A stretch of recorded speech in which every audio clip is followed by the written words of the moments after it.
Smuggling is strongly discouraged by the government. Smuggling is the illegal importation of foreign goods into the country, and there's a reason for that. It helps someone. Customs laws have more severe penalties than other laws. First of all, there are many reasons why a country might ban something. When a product is better abroad than at home, they tax it more heavily. That way, they can protect or foster industries at home, because if it's the same price, they can't compete. When that product comes into the country, the taxes make it very expensive. If you take out the taxes, it's cheaper, and that's what people smuggle. In the past, smuggling was more prevalent than now, because Korean products were not competitive, so good products were smuggled in and sold. To some extent, it was difficult for the government to manage it all. Honestly, people liked it because they could get good products for a little cheaper, and there was not much awareness that it was illegal. Now, Korea is a big economy and the quality of products is so good that you don't need to smuggle them. Even if there is not much difference in price, people use Korean products more.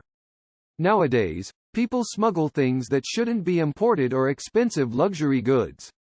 On the other hand, this was not the case in the 70s. Even products and consumer goods that we use now were smuggled. There were many things that were not officially distributed and were traded in places like demon markets. The movie, Smuggling, is set in the 1970s, when that was the case. The best way is by airplane. But that's too obvious, and people didn't fly that often back then. It's different with a ship. Korea is surrounded by the sea on 3 sides. There are ports everywhere, so you can go that route. But there's a problem. Any ship coming in from a foreign country is inspected exactly at the port, and anything you put on that ship is inspected by customs, so it's dangerous. The solution is to dump all of that product in the ocean on the way to the ship. Someone has to pick up the contraband from there, and you don't want it to float on the surface of the ocean, because of course it's going to be seen. And it's no good if someone reports it, so you weight it down so that it sinks to the bottom of the ocean. You need someone to go in the water to collect it, and the best person is a longshore woman who's been doing it for a long time. It's not easy for a longshore woman to do because it's illegal, and in the movies, they have a hard time doing it. With all the factories, the water has become turbid and polluted, and it's hard to catch clams and eat them. She doesn't have a lot of money, and she needs to make ends meet. A smuggler approaches her. She needs to make ends meet, so she decides to do it. It's a simple job. Just go to the place where the contraband was dropped and pick it up, and it's a job that only a haineo can do. It's a dirty job, but she does it anyway, and she makes some money, so she's able to make ends meet. But because it's illegal, there's a big incident on the last job she's about to do, and it leads to a misunderstanding, and the relationship breaks down. And then a few years later, the movie really takes off. Even though the movie is set in the 70s, the movie shows a difference.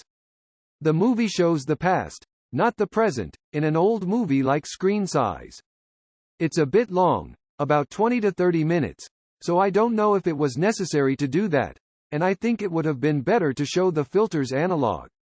The most impressive thing about the movie was the music. It sounded like a lot of music from the 70s. When I realized that Jang Ji-ha was in charge of the music, I had an aha moment. The director, Ryu Sung-won, showed a lot of rawness in the beginning. As he got older and more seasoned, the scale became bigger and the content more diverse. Until now, most of Ryu Sung-won's films have been male-driven. It's hard to say that women were the center of attention. In Smuggling, the real protagonists are Kim Hae-soo and Yeom Young-ah. There are so many actors in the film, but they are the center and core of the story, and they are the ones who take everything until the end. Kim Hae-soo reminded me of Choi Dong-hoon's Thieves, and this time, Kim Hae-soo did a very good job of acting like a somewhat cheap character from the 70s, and Yeom Young-ah, by the way, was in Choi Dong-hoon's debut film, Reconstruction of Crime, which is still being talked about. It was a very important role, but she hasn't done any movies since then, only dramas. The villain in the movie is a character that you don't expect, who is introduced early on but you don't pay much attention to. Jo In-sung feels a little bit like a friendship cast. This time, it seemed to me that he was acting a little bit cool, partly because the director made the screen composition and appearance like that. Jo In-sung is in for a big surprise, and the secret is revealed in the last cookie. Park Young-min once again did a great job of showing an ambivalent character. He's just there in the beginning, but he really comes into his own in the second half. No Go-si is a character that we've been seeing a lot of in this role, except that she recently showed a completely different side in May Youth. However, in the movie, Kim Hae-soo and Yeom Young-ah are together, and it seems too obvious because the narrative shows it. Go Jin-si is also together, but there was no narrative at all. It didn't even show if it was for money. They risked their lives to be together. Even though the running time was 129 minutes, I almost didn't notice the time passing. Although I thought it was a bit too much to go from the present to the past from time to time to show what happened. In the hotel action scene, it seemed that director Ryu Sung-wan's main job came out. In the underwater scene in the sea, it shows that you can't beat a Haneo.